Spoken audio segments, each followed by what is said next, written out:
गली देखावे अगरबत्ती रुपेश के बहन मायावती। हेलो, बहुत बढ़िया बाबा गीत संगीत गौनी है, बहुत सुंदर। हम कहे कि बाबा रो लगे अधूरा बात कहते हैं तो रो लगने कहे को अधूरा ज्ञान हमार बा आई पहुंचल फकीर बने। हम तो ऐसा ना कहले रहे रो कलयुग के उम्र बताई द्वापर के त्रेता के सतयुग के बता के छुपा गो। तो हम कहे कि आधा कहता नहीं रहुआ चतुर्युगी बतावी कल्प के बारे में बतावी मनवंतर के बारे में बतावी तो जरा और ध्यान ना गइल। हनुमान जी शंकर जी से लड़ के विजेता हो गए बतिया पर ध्यान ना गइल। खाली बोरकी धरता नहीं मान का तो धरा ही ना खाली बोरकी धरता नहीं तने मतलब में बोले ना कुछ कहिया शंकर जी से लड़ले हनुमान जी आ कहिया विजेता हो गइले इहो कुल बतावेला न। खैर निमनो के दुगो लगा के देखे का दिन रो बाउरे का के का करो हमर दोनों में पहचान बा जाना बे रुआ अंडरवियर ना हॉगीज पहन के घुमा तनी तावना बेर हमर जितेंद्र लंगर से दुगोला हिट रहे ने कहो हॉगीज पहिर के हॉगीज पहना तो कब 2-3 बरिस को हो कब तावना बेर तो हमर ई थोड़े बा कि बोर किए बा निमन को बा। अब मार्केट में रहे पता रोना कोने कि नचनिया ले घुमा तनी ने ओने बोलो तनी लय लय दारी गावो तो मार्केट में रहे के चलते हंसी मजाक होला रोऊ कहि चाहे हम को बाकी बनी मत बिगाड़ दे के चिन्हत रहे पहले। फास्ट मारो फास्ट मारो फास्ट मारो।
सुधार देते हैं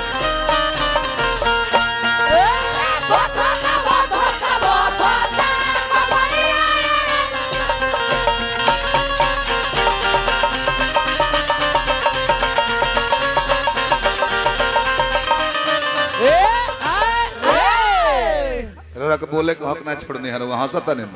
सुधार देनी है। मायावती के केहू के कहा जाएगी फलाना के बहन मायावती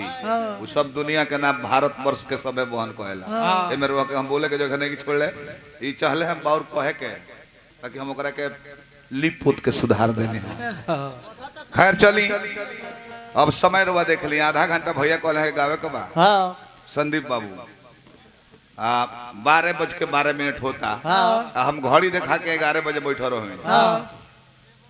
आधे घंटा बोले बनी बाबा बस 11 बजे से 12:12 ले आधे घंटा भइल बाकी 2 बेर आधा घंटा हो गई 12 मिनट साज बजाओ प्रसंग भी गौनी हम पहले कि घिसल पिटल चीज मत कहीं जौन लय के ना कहतो के तौन कहीं प्रसंगो ऐसन कहीं रे प्रसंग में का बा शंकर जी पता नहीं कहले कि जा तू हमार माता हो गइलू बिल्कुल गलत बात। शिव संकल्प किन मन माही संकल्प मन में कोई जला के सुनी ना जे करत उहे जानी अब प्रतिज्ञा चिल्ला के कोई जला के जा जगह भीष्म प्रतिज्ञा कोइले रहले कि जीवन भर आजीवन ब्रह्मचर्य का पालन करूंगा और मैं शादी विवाह नहीं करूंगा। प्राण लिखल बा प्राण अपना मने कोइले सती जनली ना कि त्याग देले बाड़े फिर ध्यान में हो गइले समय आवता दक्ष प्रजापति एगो जग कइले बड़े आ वही जग में सब देवता लोग जाता सती शंकर से पुत्र की बाबा ई जात कहां बालू आ तार बाबूजी जग कइले बड़े वही जग में सती इजाजत लेके केहू कहता कि बलाते गोइल बड़ी आ जाके अपने बाबूजी के जग में देखली कि भोला जी के स्थान नहीं खे अपने जुगाग्नि से जर के भस्म हो गईली इरवा गोलर ने हाँ खैर कोनो बात ना जाता इन लोग का। अच्छा मुखिया जी इतना देर समय देहनी हमने खाती वाह ना तो ये बना के मुखिया जी फीता काटता नहीं लो चाहे माला पहनाता नहीं लो 2 मिनट ना बस। ये तो बहुत बड़प्पन बा कि मुखिया रहते हुए भैया हमारा दोनों मुखिया जी दिन भर डॉक्टरी कॉले के बाद दवा के दुकान चला अकबर रत्नेश भैया तब वो इतना देर समय देता नहीं लो बहुत बड़ दुलार प्यार का है जय हो। गलती ना नू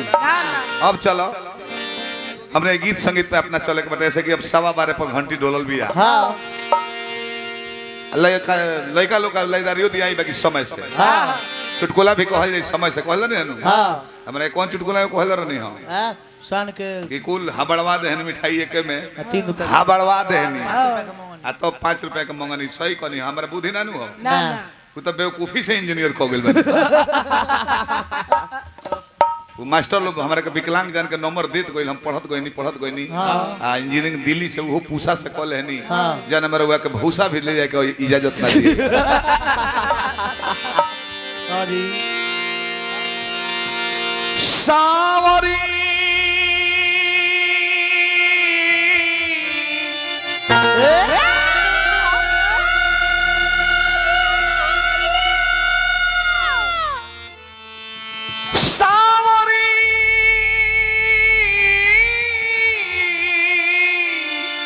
दरना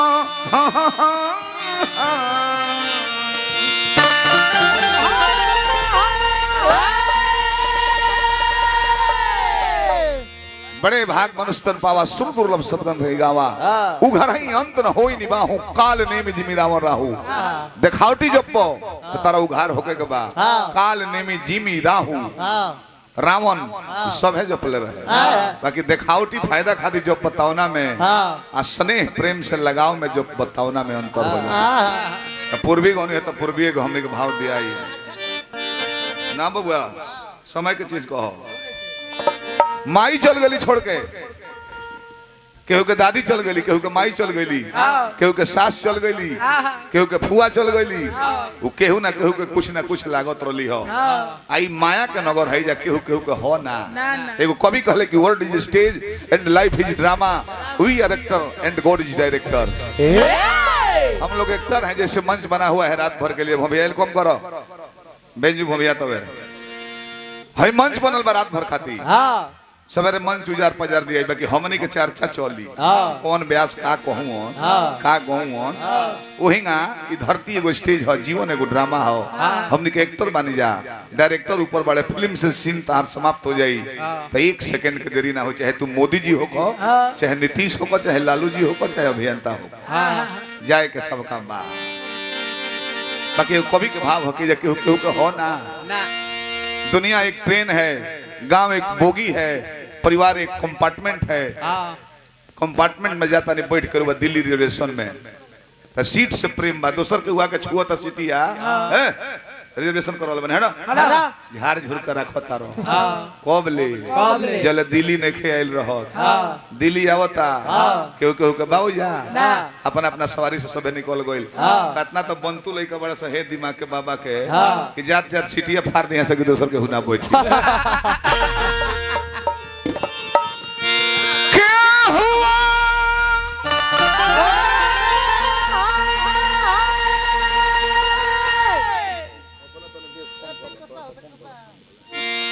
आवाज के मधुरता खा जाता बॉम्बे हाट हो जाता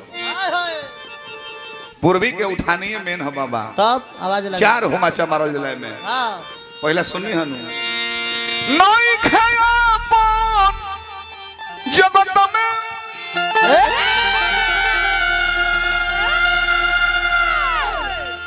आर के हुआ नहीं खया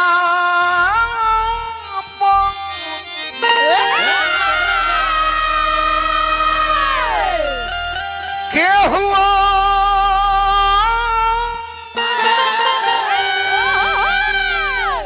नहीं खयापन जगत में के हुआ नहीं खे और आवाज के काटे वाला 1-2 गो व्यास बाड़े छपरा सिवान गोपालगंज में 1-2 गो बस और जिला का नया कम अपना 2-3 जिला में 1-2 गो आई भली भांति रत्नेश भैया बुझत नहीं हमारी इशारा करने का और तो आना तो एगो बुझते ना हे जगत में केहू नहीं खे आपन जगत में केहू नहीं खे आपन ए जा का हई माई दादी हमरे के पर रहली नु यहाँ पर रहली तो छोड़ के कहे गईली एक माने रोल कले आई रही हमारी के रोल पूरा हो गई बेटा पतो नाती पोता सबका के छोड़ के चल गई ये जो दुनिया में कहा बा झूठो मुठो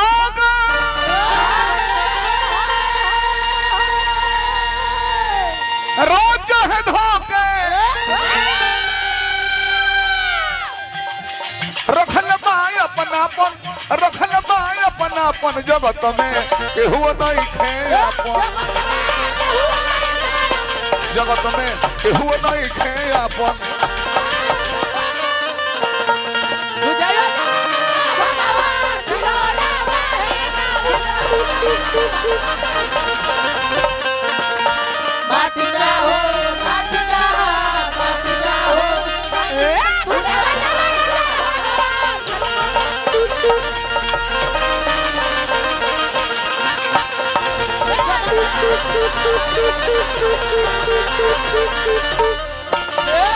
रत्नेश भैया यही अंतर हो लय हनुमान पठाके हो आरा जिला के हनुमान पठाके संदीप बाबू रउआ गौनी हारा जिला के हनुमान पठाके और गीत के करलो स्वर्गीय गायत्री ठाकुर जी के जेकर गीत रामा शंकर जदव 18 साल से ही गावता रहे रउआ गौनी है लेकिन हमारे मुँह ना हो लय हनुमान पठाके हो बाकी हम जन गावता नहीं केहू गाना नहीं खे गौले केहू गईबो कले हुई तो हमार सुन के जय संदीप बाबू रोए ऐसा नाती पोता घर घर होके न तो गो नाती पोता बेटा लो होता कि माई के इया के वृद्धाश्रम में पहुंचाए लो ई परिवार कैसन बवे श्राद्ध के बाद एक दिन खाली रह तब श्रद्धावान करना बनी लो तो श्राद्ध कहाँ हो श्राद्ध इदम श्रद्धा जब श्रद्धा रहो में बात वही श्राद्ध नहीं मन भइल बैठे श्रद्धा ना रही तो एक हरी जाड़ा के दुगोला में 15 से 20 आदमी 50 आदमी से बेसी नहीं के हुआ जलसा करा के वो आत्मा के जुड़वा दे जरा नाम पर कतना लोग खाइल कतना लोग पैसा कमाई माला ना दर ने भूला कर नाम ले ली ई कौन बात भरवा माल बिगत नहीं अपन कमाई हम दूसरा का माला बता माला पे ना भरवा के कौन हम किन के ले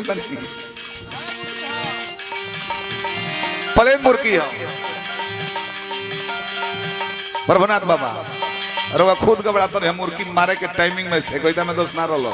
नचने में दोस्त ना रहुआ तो डिस्टर्ब नहीं हो आवाज में घर में वहीं पहले ना तक दादा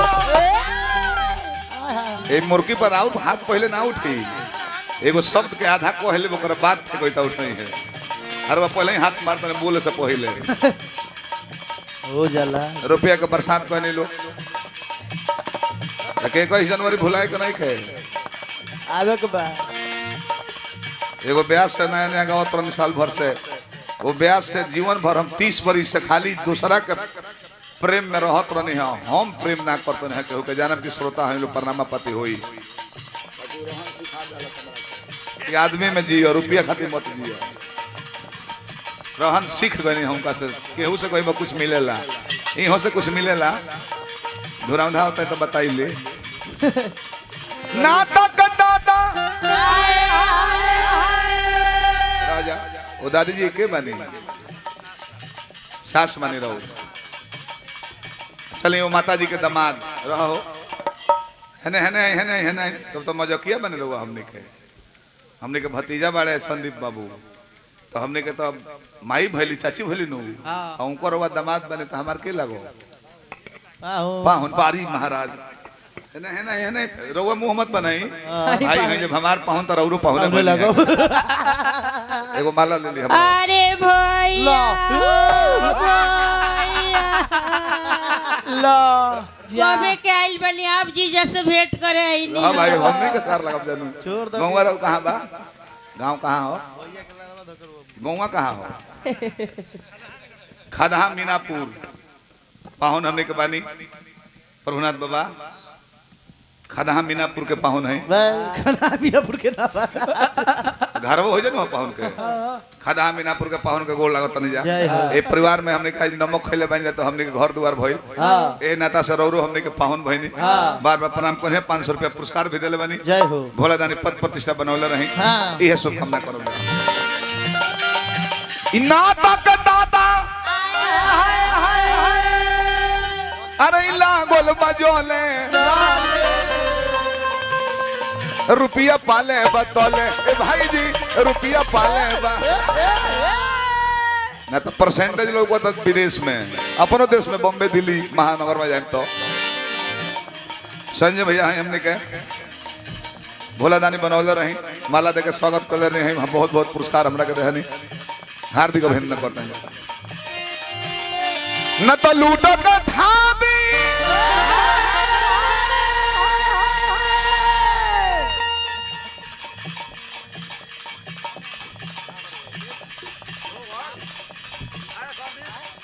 अच्छा लाल भैया बनी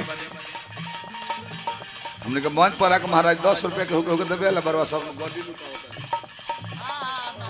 न मालवा से पहने के 10-12 गो यूट्यूबरो लागल बा हमने के यादाश्त रही नु कि फलाना जगह फलाना भैया भेटायर नहीं रुपया के प्रसाद कोनी बहुत बहुत भोला दानी बनौले रही अच्छा प्रभुनाथो बा के कुछ दे दी जब वहाँ का नाम बा ओ मैं ब्राह्मण बानी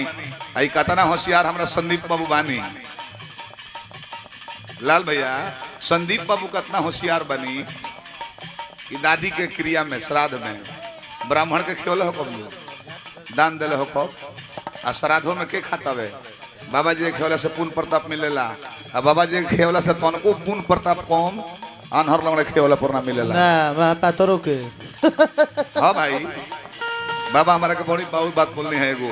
हम तो महापात्र कह कर और इज्जत बढ़ो हमरा के डोमनिहार कहत रहनी हो जाती डोमनिहार राजपूत ठीक चूड़िहार बाबा ना ठीक रात पता लगल हमरा राधी रोहित कुमार सिंह जी पुरस्कार दे रहल बनी हम ना को हम तो रहुआ के ना को डायरेक्ट बाकी जे चूड़िहार कोई ना ठीक हम काल जन्नी हम तो बस मुंह डायरेक्ट नानू कहो भगवान बाबा के बनौले रही लूटो कथा भी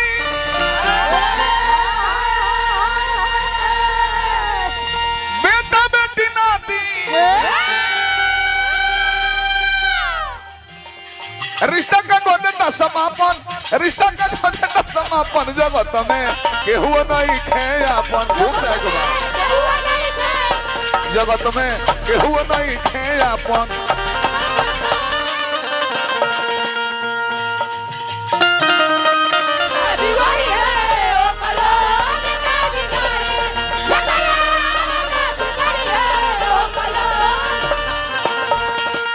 राही जे कृपा भगवान के राही जे कृपा भगवान के निर्मल न कोनो धरा दो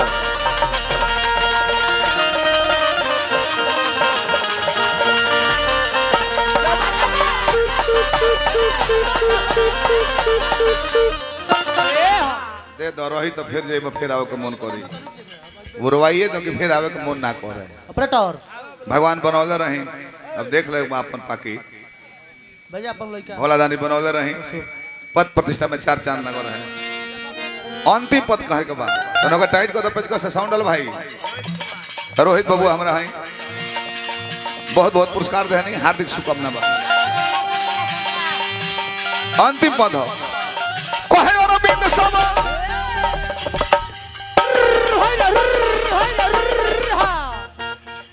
कहे अरविंद समा ए जा बाटे देखावा के कर पर करी हम दावा ए भाई जी के कर पर करी हम रत्नेश भैया